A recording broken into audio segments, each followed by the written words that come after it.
What up, everybody? Welcome back, or welcome if it's your first time on the show. Please go down and hit the like button and hit the subscribe button. The boys played a little football today, so we actually have some football to talk about for once. I'm excited. This is first day of fall camp, probably my favorite time of the year. Fall camp's here. The season is right around the corner. We're 30 days. Exactly. Actually, 30 days away from kickoff against Notre Dame. I could not be more excited. We got a month to go. Tomorrow's going to be August 1st already, which I can't believe the year's flown by that quickly. But it's here, man. Football is basically here. Before we know it, we're going to be filling up Hard Rock and getting all loud, doing the Canes spell out as they run through the tunnel, and when we prepare for kickoff against the hated Fighting Irish. So let's dive into day one of fall camp. But before I do, please go check out aboutthefans.com. We got some, they got some Canes merch. Obviously, they got stuff for the Miami Flow Show. They got stuff for Miami Mayhem. Hoodie Girl has her own line, all sorts of things. So go check them out. They got other stuff too. If you're a Heat fan, if you're a Panthers fan, whatever, go check them out. They got great gear. And yes, I now have my own shirt as well. The link is down in the description. Go check that out. So, practice number one. You heard all the other content creators talking about practice. Some of them that were there. Shout out to them, by the way, for providing great info as always. Pretty much every big name on the team imaginable made a good play or two. So that's good to hear. Sounded like it was a nice, good first day. Good. A lot of the more prominent players sounded like they had some good reps. I like how the players are sounding. I know we say that every year going into the season, but they sound real comfortable behind that mic when they're getting interviewed and stuff. Guys like Francis Malinois, who's a veteran now, Inez Cooper, who's a veteran now, Wesley Basaint, one of the leaders on the team, Carson Beck, Gold Wire mentioning there. Yeah, really liking his confidence as well. But let's start with him. Obviously, the biggest storyline with fall camp, number one, get through it healthy. That's obvious. But number two, the quarterback, QB1, Carson Beck, who has now been here 7 months. And today was the first day that he could, at an official practice with coaches, actually throw to people, which was nice. And you could see how excited he was to do that when he was interviewed afterwards. And he even said you can only get so far with the player-led practices. While they are important, it fills up that gap of time in the summer and, getting in shape and getting acclimated to the heat and humidity and everything, getting those reps in, building that rapport. Very important, especially with him, since he wasn't able to get those reps in the spring. One thing is to do the mental reps, like they were saying, but nothing duplicates actually throwing that ball to the receivers, getting your velocity down, knowing when to throw that zip, when to put touch on the ball. You got to have a feel for your receivers, and it's a whole new crop of receivers he has. So he's got to build that rapport with them. It seems more and more like he has, like you hear little bits from other guys, like, how good of a leader he's been through the offseason and now going into practice. So it's great to hear. That's all great to hear.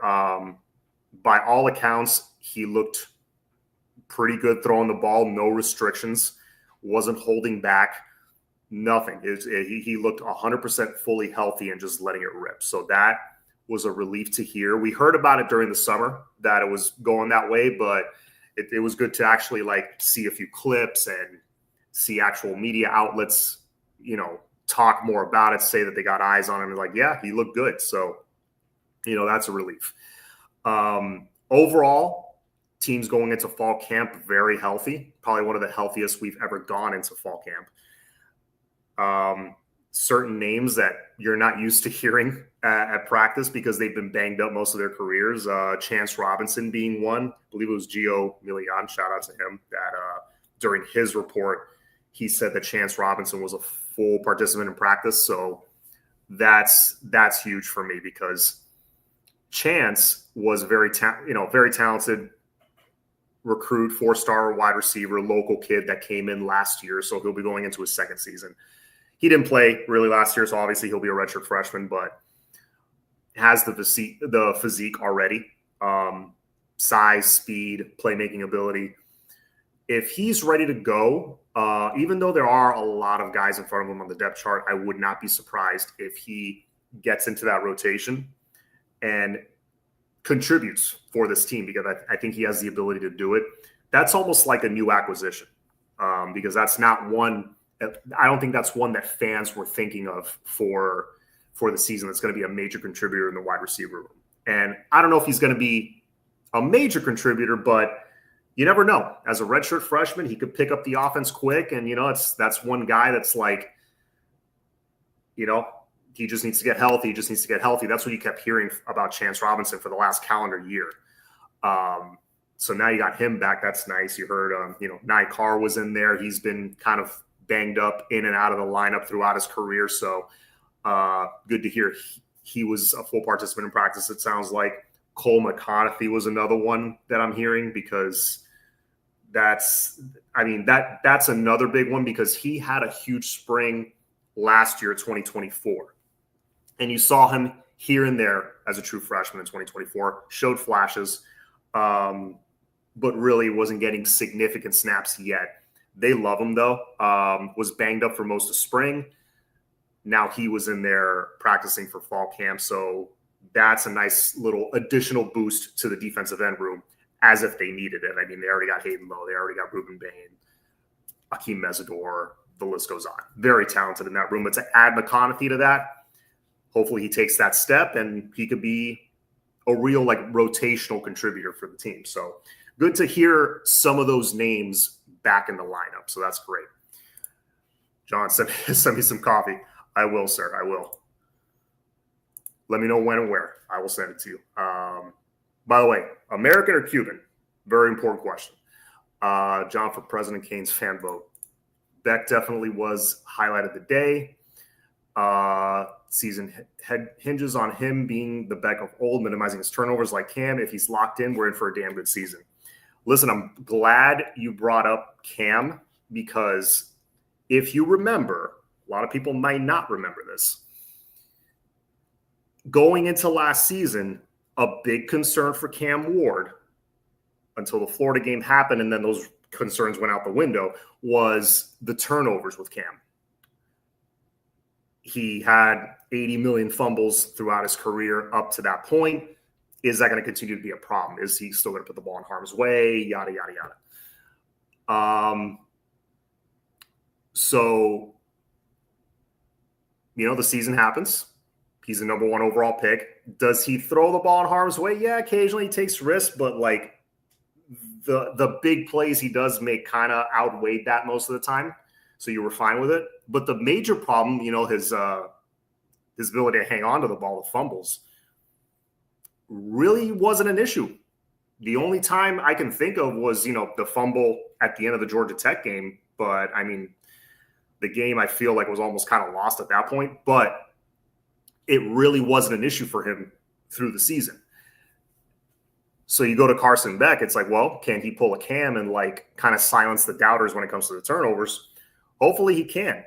The point of what I'm trying to make is we have proof of concept with this coaching staff with Shannon Dawson. He was able to bring in a guy that had, that propensity for the turnovers, and he was able to minimize it, at least minimize it enough to win 10 games and be the number 1 overall pick. So if he can do it, I certainly think Carson Beck can do it as well.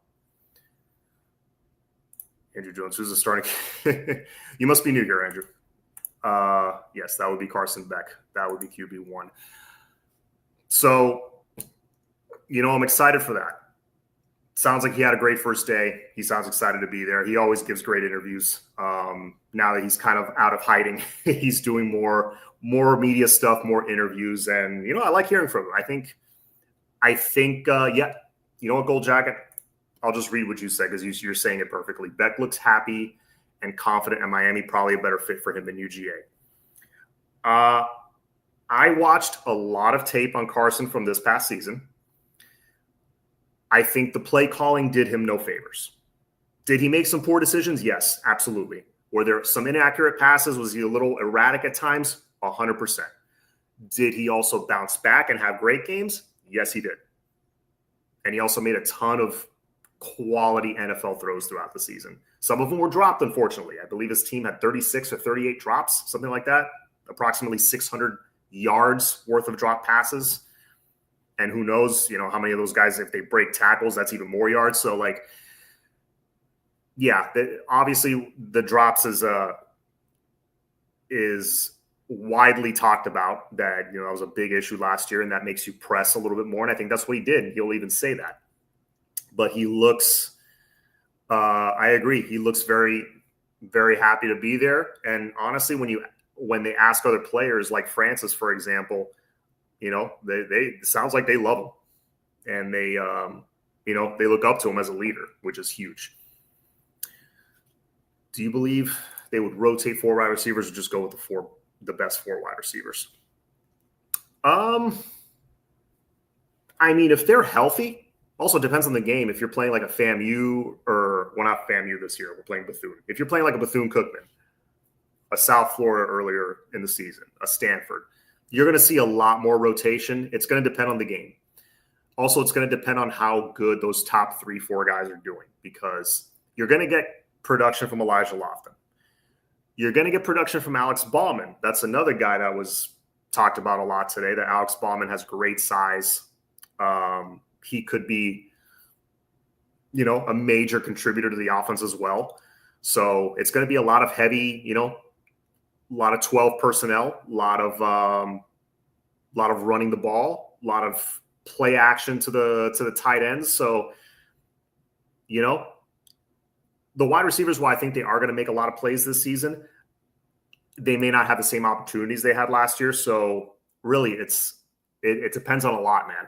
If a guy like CJ Daniels gets red hot, if a guy like JoJo gets red hot and you can't keep him off the field, then that's less rotation. However, if you have some games that are blowouts, which I could see that for at least like 4 or 5 games this season, then you're going to get those guys in there for some mop-up duty. But I think we'll see a little bit more than last year, just because, again, last year, the 3 freshmen that came in for that cycle were all injured at different points in the season. So it was hard to get them in. Now it looks like they're all back and healthy.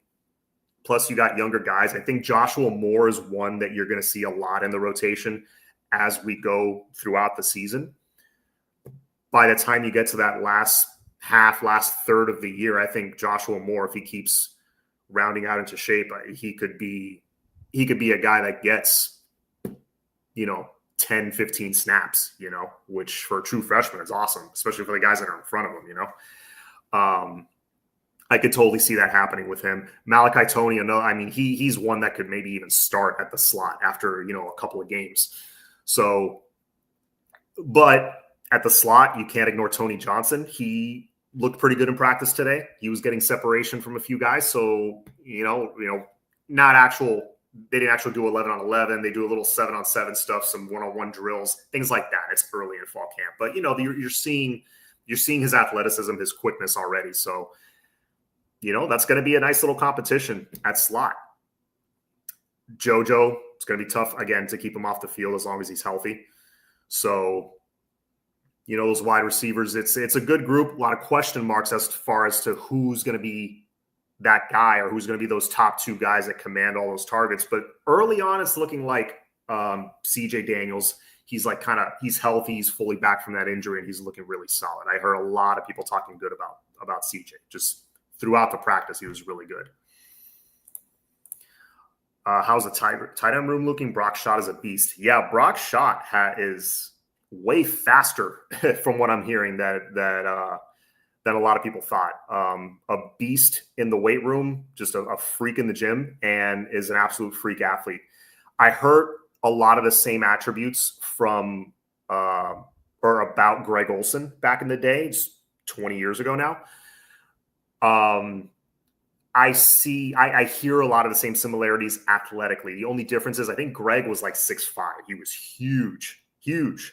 Brock, I think, is only like 6'3", 6'2 and a half, 6'3".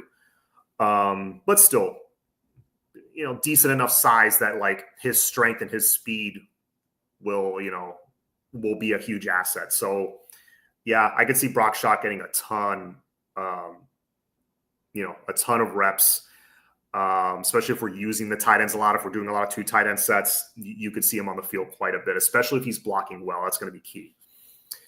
Are they really going to rotate the secondary? Well, I'll go into the defense now. But before I get done with the offense, I just want to mention the O-line because Coach Cristobal was interviewed, and they specifically asked him about his initial class when he came in, that he kind of called it a salvage class.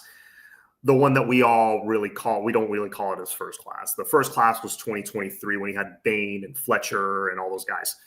But that first, literally, he told the story. He came in, he was still in his suit and tie, and he took a helicopter right to Central High to make sure he could close on West Passaic. And West Passaic was running around at like 180 pounds. And he says, man, look at his growth. He's like 230 now. So that was cool to hear. But that class of Wes, Inez Cooper, Matthew McCoy, mainly those 3 guys, you see their development 3 years later. And now all 3 of those guys are, leaders on the team, especially Inez, who is on the Outland Trophy watch list. So I think when Mario got here 3 years ago, this is what he kind of envisioned for that first class, especially for the O-line. When he got here, I mean, you look at the O-line, the average guy was 6'2", 6'3", 6'1". It was bad. Also, it was riddled with injuries. But now it's like 6'6", 6'8", 6'9", 6'7", 6'6", ranging from 320 to 350. I mean, we got at any point in the game, we got 5 road graders out there, plus tight ends that can block. Plus, you got 2 or 3 additional guys that you can depend on to rotate in, like a Ryan Rodriguez, a Tommy Kinsler, a Pancake, guys like that. I would say at least 3 that you can count on to plug in there if need be. But yeah, I really feel like that's what Coach Cristobal was envisioning when he got here. The O-line that we have now. If I told you 3 years ago that's what it would look like, I think we'd all be pretty happy, and that's probably what we would expect. But it's deeper than it's ever been. Their size, player to player, is tremendous, so I'm really happy about that. They're really going to be the engine for the offense. Now, the defense, as Goldwire brought up, the secondary. One particular name I wanted to highlight was Dylan Day. Dylan Day had a nice practice today, and everyone was saying in the offseason how much bigger he looks, that he's right around 200 pounds, that he's looking like a player. He's looking like a guy who can contribute a lot this season. I think exiting last year and bringing in all these portal guys, bringing in Poyser, bringing in O'Connor, all these guys, I don't think you thought of, Dylan Day, keep him in mind for that rotation. I don't think a lot of people were talking about Dylan Day. Now, for a safety unit that's a little thin on proven numbers, really you got Poyser, you got Jacoby Thomas, maybe Markeith, and that was it. But now you add Dylan Day in there, a guy that can also maybe contribute at a high level. You can have like a nice 4-man rotation with those 2 spots. I think you're feeling a lot better. So hopefully his trajectory continues upward, and Dylan Day's a real player this year. But early on, at least, it's starting to look like it. So that's good. I'm happy for Dylan. I remember loving his tape when he came out of high school. Underrated 3-star kid, but was nasty. Played with a mean streak, really physical, loved to hit, great instincts. You could see something was different about him in his tape. But OJ Frederic looked like he was healthy back at practice. Also made a couple of nice plays from what I hear. Damari was out there. It looks like you got your full crop of guys.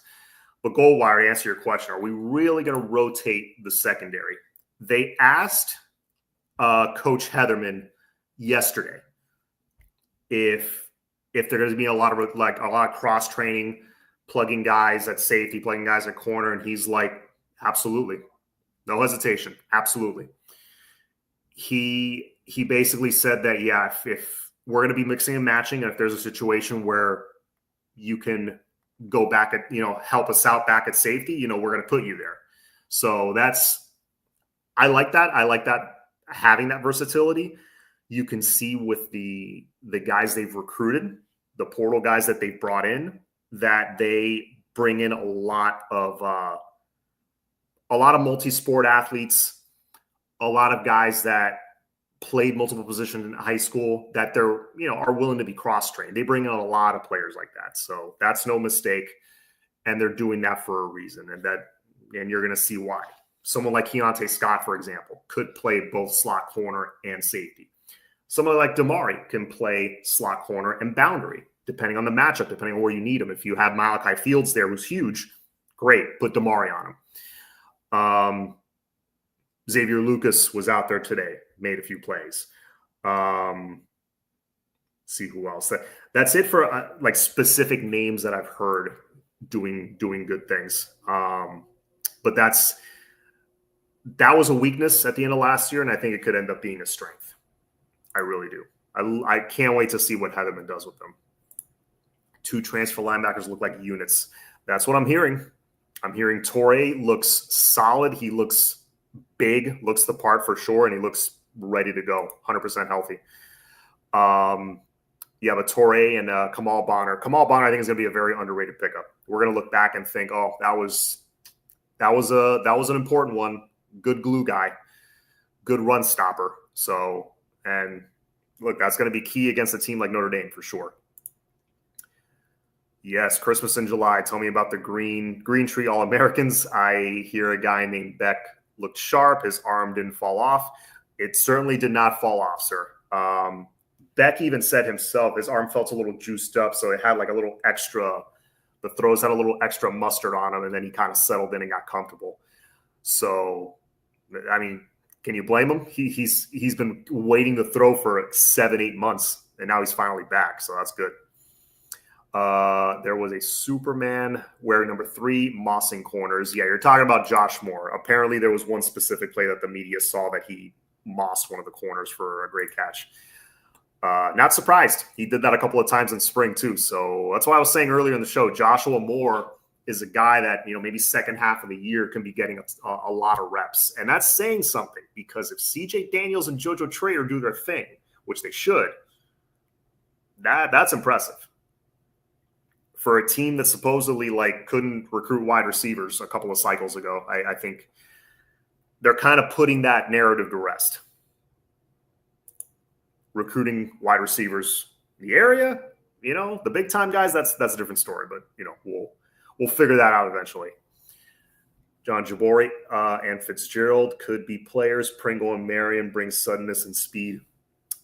Yeah, Pringle and Marion for sure bring suddenness and speed. I heard good things about Keelan Marion as well. Like I said, pretty much every significant name you could think of on the team made some kind of play today. So I think they got an extended viewing period today, the media did. So there was a lot more notes floating around out there.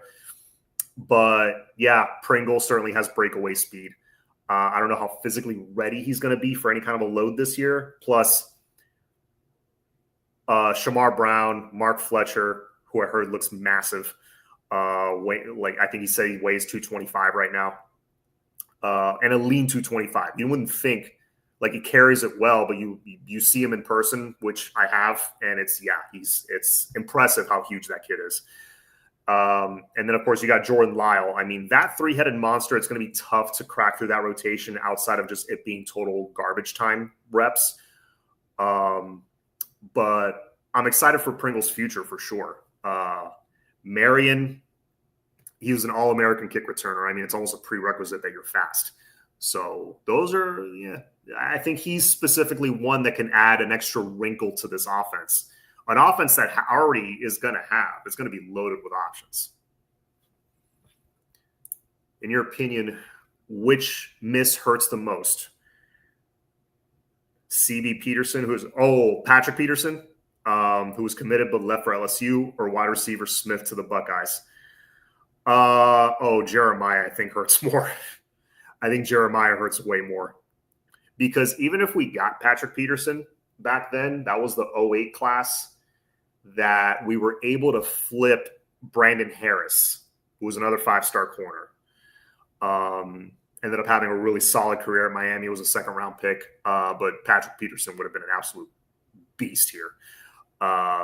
He would have been here during some bad years. Who knows if he even would have stayed? This was before the portal was a thing, but transfers still happened. You never know. He probably wouldn't have been that happy here. A talent like that coming down to a very poor culture, if you will. It wouldn't have gone well. He probably wouldn't have even been a first-round pick. He probably wouldn't have developed as much, to be honest with you. But Jeremiah on this team last year, it wouldn't have mattered that we didn't have a secondary. Wouldn't have mattered. Syracuse is going to score 40 on us. All right, we'll score 50. We'll score 60. That's fine. We would have literally scored on every possession. What did we have? 44 points a game? We would have had almost 50 points a game probably with Jeremiah. We would have made the playoffs and probably won at least a game, I would say. But yeah, Jeremiah definitely hurts more. That always will. Need JoJo to have a breakout season to help recruit local elite guys at a better clip. I agree. There are two names that come to mind that if they are shaking Roger Goodell's hand in the next year or two, that's going to be a big deal. JoJo Trader's one. Of course, it wouldn't be until the 2027 draft at least. Another one is Ruben Bain. He's one that can go in the first round. And that's where you have the exposure. That's where they actually show you walking from the back, walking up on stage, shaking Goodell's hand. They hand you the jersey and the hat. Yeah, for Ruben Bain to come out of Miami Central, when they had their dominant run in the area, and he can go up there a few years later, and all these kids that watched him play, that's like, they're, a guy they look up to. It's like their big brother in a lot of ways. And they're seeing him on national TV getting drafted, making millions of dollars. Yeah, you'd be surprised how just like two or three of those witnessing two or three of those guys go from the high school level down here to the pros. That's big and makes a big impact on these kids for sure. But JoJo's one, Bain is one. Who else? I'm trying to think. I mean, Carson Beck's not a local kid, but he's one with a strong season, could be a first or second rounder. CC going to be a first rounder, but he's IMG. He's not like local from the area. You got to get a few of those local homegrown kids, those Dade County kids, up onto that stage. But I think those are two that in the next year or two can get there. So does Fitzgerald, Nikar. Fitzgerald, Nikar, speedy guys, a slow narrative won't fly in 2025. People are talking Marty Brown like he's big time. Might be on kickoff. Wasn't slow. It wasn't slow as a turtle at 4.8. No, Marty Brown looks legit. He could be a big part of this offense for sure. Although I'm tough on Mario for his dumb decision for making from day one and bad game day coaching. Okay, for making bad game day coaching decisions, I'm guessing is what you're saying. I appreciate his ability to recruit O-line. Crazy to say we got a 5-star on the bench waiting to start next year. Yeah, that is crazy. Yeah, Jackson Cantwell will most likely start as a true freshman. I see that happening. Hey, IMG's in Florida, take the credit. No, I take the credit. It's just there's a difference between Florida and Dade and Broward. It's two different things, unfortunately. But the kids down here need to see that, hey, you can be a wide receiver. You could be a star wide receiver, stay home, put on for Miami, and go to the league and make a ton of money. They need to see some proof of concept that you can do that. That plus winning, I think, is what's going to turn – at least start to turn the area of recruiting around. There's other things involved in it that I won't get into. But big part of it is rebuilding that brand. And how you rebuild a brand? Well, one easy way to do is win. That's how you build a brand. Another easy way, get those guys to the league where they're making money. Cam, even though he's not local, big first step. He was a dude that transcended kind of, that fame, all the kids are doing his celebration on the, in the stands. All of them are doing it in their high school games. You saw the Cam Ward celly all over the nation in every sport at one point. Like, it went viral. So something like that, great exposure, great pub. We need more of those things to help rebuild the brand. But let's see. Anything else about practice today?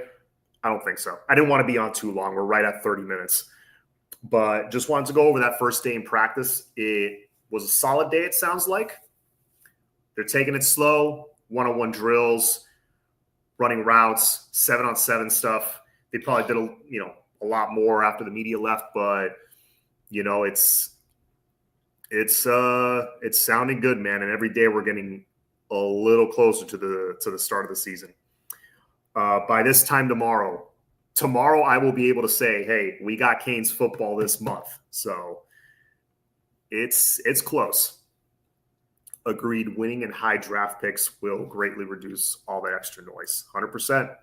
Yeah, that's what it is. Like I said, there's other crap involved in why we're not keeping these guys at home. But one way to battle that is, hey, you want to win? Stay home. And I guarantee you, the more we win, we're never going to sell out Hard Rock Stadium in a noon kickoff against Virginia. It's just never going to happen. Sorry. But for those big games, Notre Dame, Florida, FSU, or any big ACC conference game that has major implications, you're going to see more sellout crowds, kind of like Virginia Tech in 2017, The more you win, the more of those atmospheres you're going to have. That also helps. You don't want to have these recruits visiting, the South Florida game that I'm assuming, I think it's going to be a 4:30 p.m. kick. It's got a weird kickoff time, the South Florida game. They already announced it. And it's going to be on the CW or something. Probably that game is not going to be super well attended. I hope I'm wrong. Hopefully we come off the Notre Dame win and they pack the house that night. But, you bring recruits typically to those games. It's there's 22,000 people here. The stadium's more than half empty. It's not a good look. Let's see. Most people flunk geography. John, including parents, tell them I am cheese across the campus.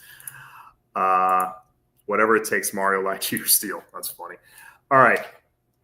I'm going to hop off, but I just wanted to touch on day one of practice. I think it was a good first day from what I'm hearing. I will be on Tuesday, and by then we'll be talking, by then I think they'll have at least one or two more practices, so we'll be talking a little bit more. Maybe by then they'll be actually tackling to the ground and not thudding. We'll see. I don't know exactly what the schedule is here the next couple of days, but we'll find out more as we go. But anyways, again, please check out aboutthefans.com for all your merch needs. Go hit the like button, hit the subscribe button, and have a good night. As always, go Canes.